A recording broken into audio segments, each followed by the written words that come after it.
Western leaders are boycotting a massive military victory parade in Moscow this week that commemorates the 70th anniversary of the end of World War II because of Russia's actions in Ukraine.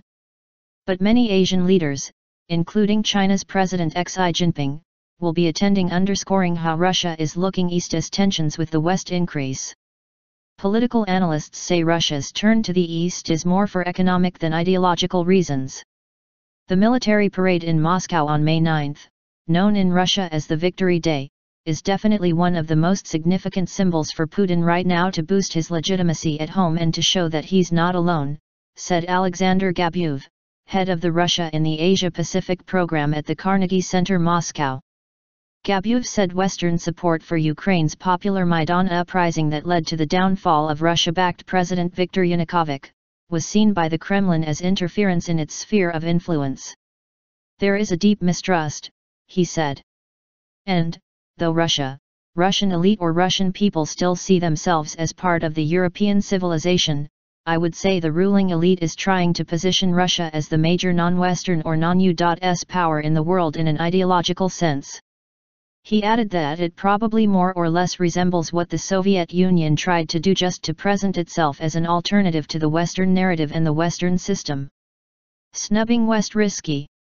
The West's turning its back on Russia leaves Moscow with mainly undemocratic and communist regimes as allies, a sign of Russia's revival as an authoritarian state, argued historian Andrei Zubov.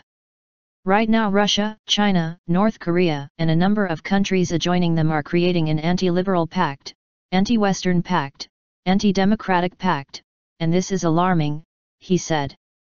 Moscow was set to host North Korean leader Kim Jong-un for his first foreign trip before it was cancelled due to internal Korea issues. But economic relations are growing fast since Pyongyang settled its Soviet-era debt. The two sides declared 2015 a year of friendship and could reach a trade goal of $1 billion by 2020, said Vitaly Servillo, head of a new Russia-North Korea business council. If all the projects that exist, and that are set, will take place, particularly the railways projects, as well as electricity grids, we could probably reach it, in theory. How it will be in practice, depends on how this or that project is implemented, Servillo explained. Right now, it is much less than that, and North Korea has even greater interest than Russia in stepping up bilateral trade because they exist in isolation, he said.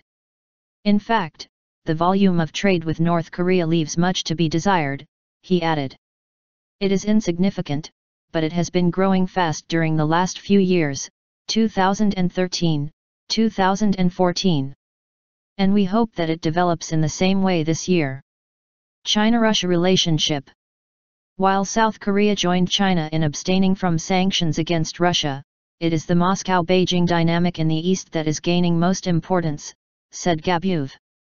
And with the relationship with the U.S. treaty, allies like Japan and South Korea also in a very difficult, problematic situation, there is only one large partner, China. And, the longer we have this confrontation between Russia and the West, he said, the more significant the relationship between Russia and China will get. Last year, as the West enforced economic sanctions against Russia, Beijing and Moscow signed a $400 billion deal on natural gas. This week, the most anticipated East Asian leader attending the Victory Day parade is Chinese President Xi Jinping.